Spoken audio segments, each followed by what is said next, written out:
हिंदी में यूपीएससी की तैयारी से संबंधित प्रोग्राम्स को देखने के लिए सब्सक्राइब करें study IQIAS Hindi. US add को अब बंद करने की बात की जा रही है। यूएस एड है क्या और भारत का इसके साथ क्या नाता है, आज की चर्चा में हम लोग इसके बारे में जानेंगे। दोस्तों, यहाँ पर मैंने पैनल पर दो महत्वपूर्ण खबरों को मेंशन किया हुआ है।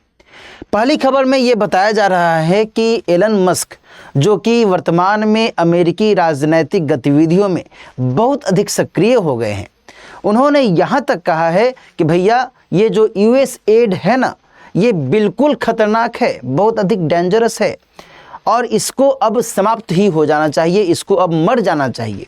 यहाँ तक की बातें उन्होंने ट्वीट में की हैं। यूएस एड के अंतर्गत जो गतिविधियां चलाई जा रही हैं, इसको अब शट डाउन करने की बात की जा रही है और इसी संदर्भ में यह चर्चा यहाँ पर सामने हम लोग देख रहे हैं। और ट्रंप साहब ने तो यहाँ तक कह दिया है कि भैया इसके माध्यम से भारत को जो सहायता दी जा रही है, भारत को जो आर्थिक स्तर पर अलग अलग क्षेत्रों में अलग अलग परियोजनाओं में इसके माध्यम से सहायता दी जा रही है, उसको भी वर्तमान में हम फ्रीज करेंगे, रोकेंगे और इस संदर्भ में एक एनालिसिस करने के बाद ही आगे की कार्रवाई की जाएगी। लगभग 85 से 90 दिनों का यह समय लगेगा और इसी के बाद आगे जो भी होगा उसके अकॉर्डिंग किया जाएगा। यहाँ मैंने आपको बताया भी कि किस तरीके से एलन मस्क ने ट्वीट करके बताया कि US aid is a criminal organisation. समझ रहे हो ना, आपराधिक संगठन बता रहा है। लेकिन इनको पता है या नहीं पता है, जो ये यूएस एड है ऐसा नहीं है कि अचानक से अमेरिका में आ गया था। इसके लिए बहुत ही व्यवस्थित तरीके से प्रावधान किए गए थे, नियम बनाए गए थे और इसी के संदर्भ में यहाँ पर इस बात को समझने की आवश्यकता है। यूएस एड का सीधा सीधा मतलब क्या है? इसका मतलब है कि साहब, United states agency for international development, यानी कि संयुक्त राज्य अमेरिका के द्वारा स्थापित एक एजेंसी है जिसका मकसद है अंतर्राष्ट्रीय स्तर पर विकास को प्रोत्साहन देना, हर स्तर पर विकास को प्रोत्साहन देना। ठीक है जी, ये आपको यहाँ पर ध्यान में रखना है। तो मैंने आपको बताया भी कि आखिर मामला क्या है। तो वर्तमान में जो अमेरिका में डिपार्टमेंट ऑफ गवर्नमेंट एफिशिएंसी की बात की जा रही है, इसके माध्यम से यह कोशिश की जा रही है कि अब हम यूएस एड को समाप्त कर दें और जब हम यूएस एड को समाप्त करेंगे तो फिर हमें जो बेहतर से बेहतर दक्षता की आवश्यकता है, जो बेहतर से बेहतर दक्षता की दरकार है, वो हम और अच्छे से अचीव कर सकते हैं।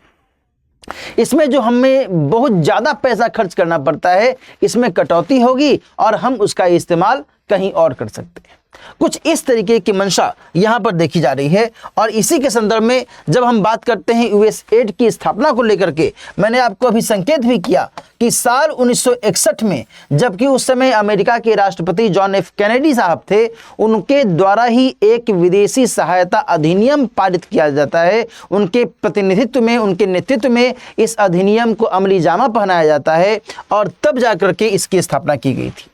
ठीक है जी, इसकी जो संरचना है, इसकी संरचना के संदर्भ में कहा जाता है कि भाई ये एक संयुक्त राज्य एजेंसी के तौर पर ही काम करेगी और ये पूरे विश्व के स्तर पर अपनी गतिविधियों का संचालन करेगी और किसी भी लेवल पर, किसी भी देश को, किसी भी क्षेत्र को, किसी भी स्तर पर कोई भी ज़रूरत होगी तो उसको फुलफिल किया जाएगा। इसमें काम करने वाले जो लोग होते हैं वो कॉन्ट्रैक्ट बेसिस पर सामान्य तौर पर काम करते हैं। ठीक है, यहां तक हम लोग समझे। इसका जो मेन जो मकसद है वो बताया गया कि देखिए, हम आर्थिक सहायता पहुंचाने की कोशिश करेंगे और साथ ही जो भी ऐसी गतिविधियां चल रही हैं जहां पर हमारी ज़रूरत है, हम बढ़ चढ़ करके उसमें हिस्सा लेंगे और स्वास्थ्य देखभाल के स्तर पर, शिक्षा के स्तर पर, निर्धनता उन्मूलन आदि के स्तर पर हम निश्चित तौर पर किसी भी देश के संदर्भ में हम अपनी भूमिका निभाएंगे। मानवीय कल्याण, मानवीय सहायता को हम महत्व देंगे और आर्थिक सहायता को हम महत्व देंगे।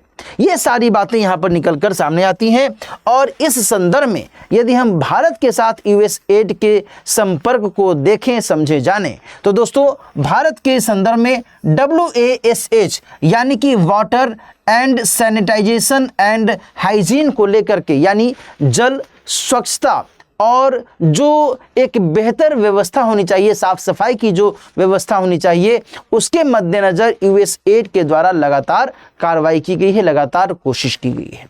इसके अलावा फॉरेस्ट प्लस 2.0 की शुरुआत भारत के पर्यावरण जलवायु परिवर्तन मंत्रालय के साथ मिलकर के इसी यूएस एड के द्वारा शुरू की गई और इसमें कोशिश की गई कि भाई भारत में जो वन प्रबंधन है, जो वनों की सही तरीके से रखरखाव की स्थिति होनी चाहिए, इसके मद्देनज़र जो भी बेहतर से बेहतर विकल्प है, जो भी बेहतर से बेहतर कदम उठाए जाने चाहिए, उसके संदर्भ में हम काम करें। और इसी मद्देनज़र ये जो फॉरेस्ट प्लस 2.0 है, इसकी शुरुआत की गई। ठीक है। इसके अलावा जो FTF है, यानी कि फीड द फ्यूचर के संदर्भ में यहाँ पर ये बात निकल कर सामने आ रही है कि जो भी हमारा भविष्य है, जो भी हमारा आने वाला कल है, उसके संदर्भ में भविष्य के जो भी लोग हैं, यानी कि जो भी हमारे आने वाली पीढ़ी है, हम उसको सही तरीके से भोजन मुहैया करवा सकें। और इसके लिए बहुत ही स्मार्ट तरीके से कृषि प्रौद्योगिकी के मद्देनज़र हमें उस पर काम करना होगा, खेती को और बेहतर तरीके से आगे बढ़ाना होगा ताकि अधिक से अधिक अनाज का उत्पादन हो सके और खाद्यान्न की आपूर्ति हो सके। तो इसी के मद्देनज़र जो FTF है, इसको हम लोग लिख सकते हैं फीड द फ्यूचर, है ना, इसके संदर्भ में काम किया गया। और ये जो फीड द फ्यूचर है, ये दरअसल केवल भारत के ही संदर्भ में नहीं है, ध्यान रखिएगा, भारत के साथ में तो इसके माध्यम से काम किया ही जा रहा है। यहाँ पर तो कृषि प्रौद्योगिकी और नवाचार को बेहतर से बेहतर तरीके से उपयोग करते हुए और उसका लाभ पहुँचाने की ओर फोकस किया ही जा रहा है, बल्कि इसके अलावा अन्य भी जो देश हैं वहाँ पर भी इसके माध्यम से कार्रवाइयाँ की जा रही हैं। ठीक है ना। इसका मेन मकसद हमें समझना है, नाम से ही इसका मतलब आप समझ सकते हैं ये क्या चाहता है। इसके अलावा जो भारत में स्वास्थ्य के स्तर पर विभिन्न बीमारियों की स्थिति देखी जाती है, और वैसे में जो टीबी जैसी बीमारी है जिसका संक्रमण बहुत अधिक खतरनाक हो जाता है कई बार, ऐसे में सही तरीके से डायग्नोसिस करने के लिए कुछ मशीन का विकास किया गया है जिसमें USAID की भूमिका रही है, और इस मशीन का नाम है जीन एक्सपर्ट, है ना। बहुत ही तेजी से किसी भी व्यक्ति के शरीर में जो टीबी का बैक्टीरिया होता है उसकी जांच करना, उसकी पहचान करना और देन फिर समय रहते उसका इलाज करना, इस लिहाज से इसकी भूमिका यहाँ पर महत्वपूर्ण मानी जाती है। इसके अलावा जो READ है, यानी कि read, engage, achieve and dream, इसके माध्यम से भी जो व्यवस्था है वो और बेहतर हो। और ये व्यवस्था किस संदर्भ में बेहतर हो? प्राथमिक शिक्षा के मद्देनजर इसे और अधिक उन्नत करने की बात की जा रही है ना। तो ये सारे जो पक्ष हैं दोस्तों, यहाँ USAID से जुड़ते हुए दिखते हैं और इसी के मद्देनजर भारत ने हमेशा से इसका लाभ उठाया है। प्रत्यक्ष और अप्रत्यक्ष तौर पर USAID के द्वारा अलग अलग क्षेत्रों में भारत में सहायता दी जाती रही है। लेकिन अब जबकि USAID के बंद करने की बात की जा रही है, ऐसे में आने वाले समय में भारत को इससे यदि सहायता नहीं मिलेगी तो वैसे में ये देखने वाली बात होगी कि भारत को अपने लेवल पर इन क्षेत्रों में सिविल सोसाइटी के माध्यम से और अधिक सहायता की दरकार होगी और सरकारों को भी इसमें और अधिक काम करने की आवश्यकता होगी ताकि USAID की अनुपस्थिति में जो भी दरकार है, जो भी ज़रूरत है, उसको फुलफिल किया जा सके।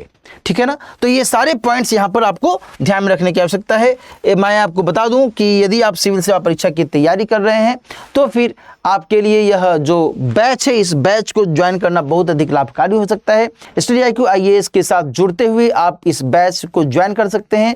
10 फरवरी से शाम में 6 बजे से ये खास बैच शुरू हो रहा है। यदि आप इसमें एडमिशन लेना चाहते हैं तो आप दिलीप लाइव कोड का इस्तेमाल कीजिए, मात्र 29,999 रुपये में राइट नाउ आप इस बैच से जुड़ सकते हैं। इस वीडियो के डिस्क्रिप्शन बॉक्स में इसके बारे में लिंक दिया हुआ है, आप इसको क्लिक कीजिए और देन फिर इसके बारे में अन्य जो भी जानकारियां हैं वो प्राप्त कीजिए। ठीक है। आज की चर्चा दोस्तों हम लोग यहीं पर समाप्त करेंगे। USAID के बारे में हम लोगों ने बातचीत की। USAID और भारत के बीच में जो वर्तमान में संपर्क और संबंध की स्थिति देखी गई है अलग अलग प्रोजेक्ट्स के माध्यम से, उसके बारे में हम लोगों ने बातचीत की। और अमेरिका के द्वारा वर्तमान में क्यों USAID को लेकर के कठोर रवैया अपनाया जा रहा है, इसके बारे में भी हम लोग बातचीत किए। ठीक है। आज की चर्चा अब हम लोग यहीं पर समाप्त करते हैं। मिलते हैं फिर किसी और टॉपिक के साथ। अपना ख्याल रखिए। All the best. हिंदी में यूपीएससी की तैयारी से संबंधित प्रोग्राम्स को देखने के लिए सब्सक्राइब करें स्टडी IQ IAS हिंदी।